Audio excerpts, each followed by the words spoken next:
Dude, congratulations, by the way. We should start off by saying congratulations, Alan. Is it okay if I say Alan, or should I say Tuba Absolutely. 2K7?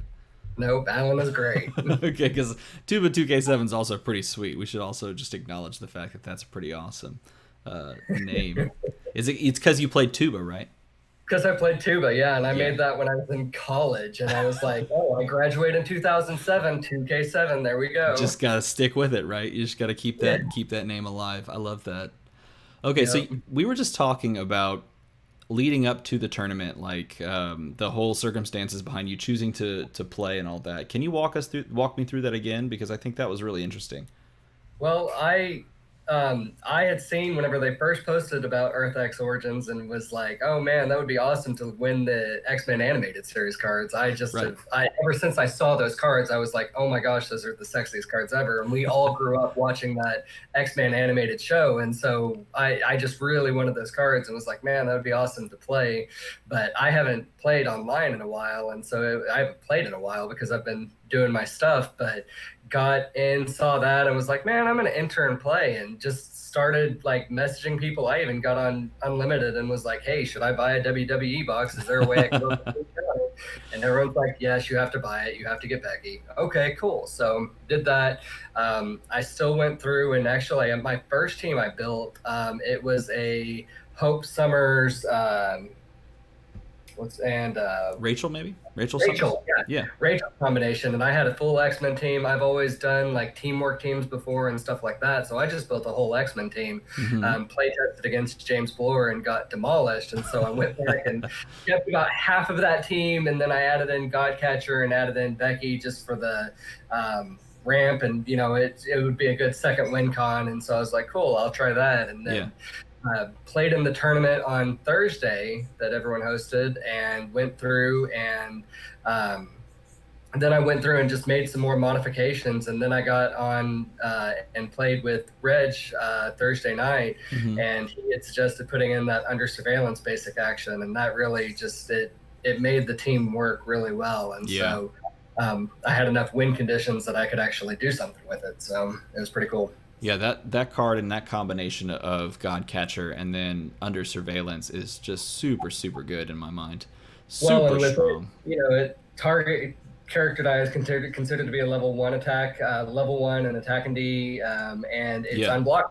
And it's just Hmm. like making that Godcatcher unblockable and it stays 10/10. It was like, oh, this might Exactly. work.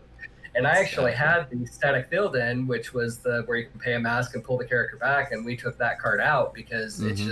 it slowed my team down too much. I was relying on Confront the Mighty at that time, and that was going to be my focus. But then once we realized about under surveillance, it was just it took off. So I found it interesting that you did have Confront the Mighty. You were one of only a few people that brought that card, but that's a super strong win condition kind of support if you're playing something like a 10-10 Godcatcher team, right?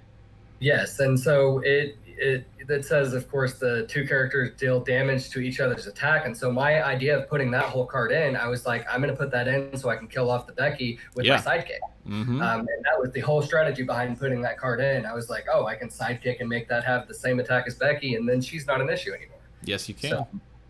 So that's really cool. Okay, so going into the tournament, you said you hadn't played in a while, but you played. You said previous to that, like in the dice fight. Is that what you were talking about the day before? yes. But this is a different beast, right? A 45 player online tournament has never been done before. So, what was your opinion, or what was your feeling going into the day of? Honestly, I was like, cool, if I win a couple, it's going to be great. But I'm at the same time, if it doesn't happen, it doesn't happen. There's amazing people out there that I know and I've played with for a while. And so first game I won, I was like, okay, cool, I can do this. And second game, I ended up winning. Third game, it was like, oh my gosh, what's happening? I'm 3-0 right now, and then it just kept spiraling out of control. And I'm like, I can't believe everything just happened that Well, happened. So let me ask you this: what did you see in those first three rounds? What kind of matchups were they? Because I don't think they were featured anywhere, were they? the first two teams I played did not have Becky or Godcatcher on them. It was the Aska team with Hmm. with Green Lantern, perhaps. yes, Green Lantern, Yeah. and it just yeah, and so then those were the first 2 rounds, and so I knew how to play that second round. And then in the 5th round, I played a guy who had a complete Dungeons and Dragons team with a tune and experience tokens, and Wow. it was so completely different. Unfortunately, he missed his rolls, and it just never was able to happen. And I hit my god catcher so quickly that it was crazy, but that was cool. But there were some different teams on there, and then you see Becky a lot, and that was my 3rd round and 4th round. But yeah, so Very interesting.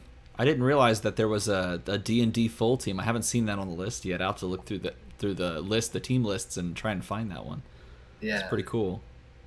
So I give him props for being so original with it too. I mean, with what the tournament was, I'm glad someone did something different. He gets props for that. and was fairly successful, I guess, if you were facing Yeah. him in the what, round 4 or 5, something like that. Round 5, yeah, he was 3 and Man, 1. He had lost one game, and then I got paired against him because there was 3 people that were undefeated at that time. So that is pretty cool. Yeah, so you went all the way through round 5 undefeated. So that put you 5-0, and alongside of that was CCM Laurier, right? He was 5-0 yeah, at the time too. I think you two are the only 5 and they 0s, were, correct? yeah, that's right. And I think if I also remember correctly, in the top 8, it was 8 to, like, I think all of you had Becky Lynch on the team, or the win condition for 6 of you was Becky Lynch, and then there was you with sort of like a God Catcher variant. Would you describe your team as more God Catcher centric? It was absolutely Right. Godcatcher centric. I used Becky for a second condition. If what happened on my team is if they built up any form of a defense, it just got next to impossible to do anything with Godcatcher because they would Mm-hmm. keep infiltrating it out or do something to get rid of it. And so I was using the Becky mostly for the global the entire Right. game. And unless something crazy happened, that's when I would get a Becky out. Right. And so it was you with a God Catcher, and I think it was one other person. I can't remember who it was. Maybe it was Chaz with a God Catcher team. So out of the top 8, 6 of them were Becky Lynch's, and then the 2 of you with God Catcher, which I found just hilarious. I thought that was so funny to see that many Beckys in the top, but you guys cutting it out through the top 8 with God Catchers. Yeah. Well, and just going through and being able to get that God catcher unblockable. I mean, and with a lot of people had static field, but when I got to a couple of those finals games, they didn't have the static field. And so I Right. just made God catcher unblockable, and it was just, there was no defense for it. So, And to me, that's the most interesting thing I found from this tournament is this idea, and maybe you can kind of talk on this too if you think the same way or if you disagree, let me know. But I think it's so interesting in a meta that was so focused on like everybody's going to have Becky Lynch, everyone's going to be really good, like Becky Lynch is just going to dominate everything. Because of that, all those Becky Lynch teams that show up, they're not going to be bringing static field, right? yeah. And And yeah, and that's exactly right. I mean, and that goes back to what I was saying earlier. Like on Unlimited, it was like you have to get WWE. It's that's going to be the meta card, and so I went out and got it. And but I'm glad I did because that threw in Eddie Guerrero also. mm, But yeah, the meta was definitely. But it at first I was thinking, man, there's no way to stop this Becky. There's no way to stop it. And right. it's amazing to see how teams developed. And there were so many good teams out there that were great counters to that team. And so while there was one real big staple card, there's definite counters to it that you have to dig for, but you can find. And some of those teams were creative, man. Like they get props. Well, It was cool.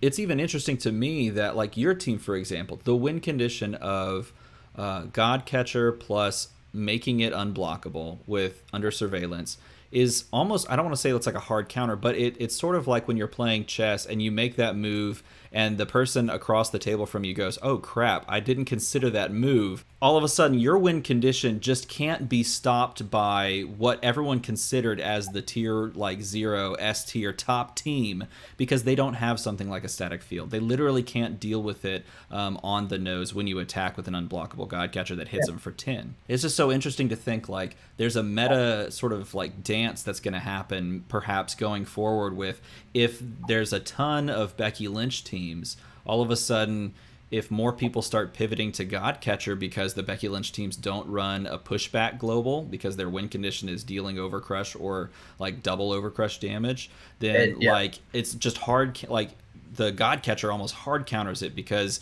they didn't bring the thing that they need to stop you, and you're just going to hit them twice with two 10 drops or two 10 And tens. it's so fast too. I mean, and so yeah, you're exactly right. I think that's the part that got me most excited about the entire tournament is this fact that we all expected Becky Lynch to be on top, but no one expected the well, I shouldn't say no one because I think a couple of you guys had the build put together, like you won with it. There's this natural foil to the Becky Lynch that the Becky Lynch just can't really deal with outright when they don't bring static field, and that's an unblockable 10-10. And I think that's Yeah. so cool that we saw that play out in its full fruition and that you picked up the win with that team because it makes everyone go, wait a minute, is it really a one-horse meta? Or are we going to have a little bit more variety involved? Because once Becky Lynch starts coming down and something else starts coming up, that starts to open up a little bit of space for something else perhaps to show up. And I think that's most interesting to me. Yeah. And I think there's some definite counters to it. I mean, like the team Laurier was playing with the dealing the damage over on top of your other characters. And so if you had a sidekick, he just pinged that one sidekick out and then he gets 16 damage through. It was like it, so you just had to find ways to do it. But if you can get through fast enough, it's going to be about speed and it's about playing right. One thing I ended up doing during that last game was I had to make the decision of, do you field a character? There were times where I left myself open and I was like, I can't field a character because I'm going to take 16 damage. He's going to slap me in my face if I do that. So Yep. I'll just take the 8 damage and call it good. That's exactly right. And that's one of the counters to playing against Becky Lynch because she's looking to either force a block and deal overcrush damage with the Book T force block global, or looking to force a block and double that overcrush damage so she can deal 16 like you said. So people have started realizing, oh, I just don't feel literally any sidekicks, literally any characters, unless I want to deal my one damage moment or have that one moment where I hit things and I just go for it then, and then I'm like way off, no more characters, done. So that's another interesting counter to it. Yeah, and that happened especially in the third round of Laurier's in my game, and that there was some very much strategery going on. I'm like, I asked him several times, how many dice do you have in your bag? How many dice do you have in your bag? Because I knew what was going to come, but since he had so many, I knew there was a chance that if I didn't field anything that I could survive. And so right. So talk us through, I mean, like in a very general sense, what your thought process was going into that final game, and then like just how those games played out from what you remember or what you were most impressed with. What I was most impressed with was just the fluidity. Like when you get to that higher level of game, you know exactly what your next move is going to be every single time with your dice, and you just have to have you develop such a good game plan of what to do. I even got jumbled up in my words when I was talking because I was doing the Thor global and then the Becky global and then buying a God Catcher, and it's like just fumbling around with the words of what you're doing. You're just so used to doing it that you get it done. But having such a high strategy and knowing exactly what you're doing next to help counter things, you notice that a lot in those games. Like it's very organized of what you're doing and what your plan is. I can't wait to watch those games back and just kind of go through the whole experience again, just seeing each game, because it was 2-1, right? Yeah. Spoiler alert. Yeah. If someone has not watched those games, spoiler alert, it was 2-1. So it was a very close back and forth little battle. Yeah, I won in the first, and it's funny because a lot of the games went over on so much time. There were 50-minute rounds, and there were games that still took an hour and 20 minutes. Yeah. And so for our final game, it was like we finished the first 2 games within like 25, 30 minutes. And so it was going very, very quick. And like the first one, I just won real quickly with God Catcher. And then the second one, it turned into a battle and he won it. And so the third one, it was a complete crapshoot of what was going to happen. It was crazy. So, I think having turn 1 advantage that third game really helped me. Did it really? Oh, that's interesting to note. That's really interesting. And it helped you just because you could set up God Catcher faster? Yeah, and not only that, but I actually missed now that I think about it, on that turn 1, I missed my dice, but then I ended up hitting like the perfect roll the next 2 turns, and so I was able to get caught back up. So that was really cool too. That's interesting. So overall impressions of the largest Dice Masters online tournament. What did you think of the whole thing? Oh, CR Game Room did such a good job on putting that on, and the judges in the tournament and everything. It was so smooth and so well run. I couldn't have asked it. Jitsi worked perfectly. It was a great ran tournament. I really enjoyed it. Everyone was so super friendly. I pray WizKids does this again. Like I have no other way to put it besides this is right now is the best way to play Dice Masters is online, especially because I know a lot of people are having a harder time finding people to play with. This was what we needed as a community. Oh, I totally agree. I'm totally right there with you. I think so. The entire thing was like the brainchild of WizKids being sort of like they passed it on over to Arj and Luke and O'Neill over at Rollin' Thunder, and they ran with it. And the CR Game Room guys getting the entire thing organized was awesome. I think the fact that it was like this joint venture from all parties was, to me, the most exciting thing, and that 45 people decided they wanted to be a part of that, and they were willing to pay to be a part of it, and that prizing was available. Man, the whole thing was just top to bottom amazing to me. Well, and WizKids stepping up and doing prizing for it, that was awesome. But also going as far as like there was 45 people in it. I think one person dropped, maybe 2 people by round 6. Yeah, they ended with 43 total players that are still playing. Everyone stayed in and still played, and so it was cool. Like everyone wants to play this game, and so we need to transition a little bit more to some of these online tournaments. Like you and I have both played together before at different places, and it's fun playing in person, but with these large groups like this, man, that was fun. It was definitely something that when I first got in the game, I had played in tournaments where there was 45 people at Dragon Slayer and everyone was playing, and then it took all day and it was a lot of fun. I missed it. So that was a lot of fun. And we had similar numbers in person at Worlds last year, but you can't necessarily assume that that's going to happen again this year at all because of the climate that we're currently in. But the fact that it happened online and it was similar to something we saw last year and people were excited for that, it makes perfect sense to continue this going forward throughout this year into the next year. I don't see why you would stop something that was so easy, from a business standpoint for WizKids and from the community. Why would you not want to participate in more of these going forward, right? And not only that, everyone was able to participate all over the world. I mean, it was super late there, and I don't know how they stayed up till 3 o'clock in the morning, but it was cool. Like it actually genuinely felt like a Worlds tournament, and so that was cool. Oh, I totally agree. It did feel like a Worlds tournament. Man, congratulations again. I'm super excited to see you pick up the win on this one, and I hope you're going to enjoy your prizes when they show up. Oh, I can't even. I'm so happy. I've been getting about it ever since. So I'm excited.